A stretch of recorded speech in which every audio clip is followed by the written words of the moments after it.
I would hear it in the morning and I would think, oh my gosh, it started already again. Or I'd hear it in the afternoon. Or if the house was quiet and I would think initially, oh, isn't it a blessing to have a quiet house? But then it starts again.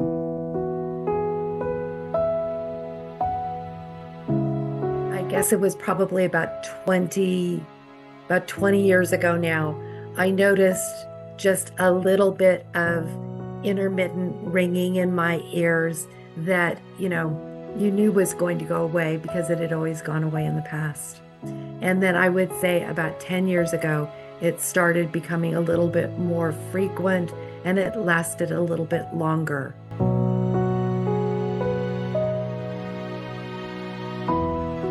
My tinnitus had gotten to the point where it was setting up this anxious process for me.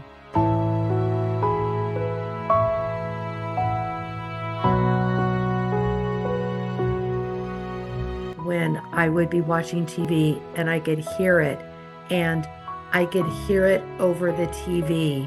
And so I was turning the TV up more. People in the room were saying, why is it up so loud? Even in social settings or in my own home, it was becoming an issue even for people around me. When I would lay down at night, I would think, okay, I need to sleep, but there is this non-ending sound.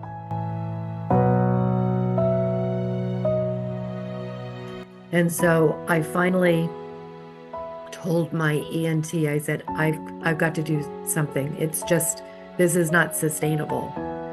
And he said, I think I've got somebody for you. I want you to see Marni.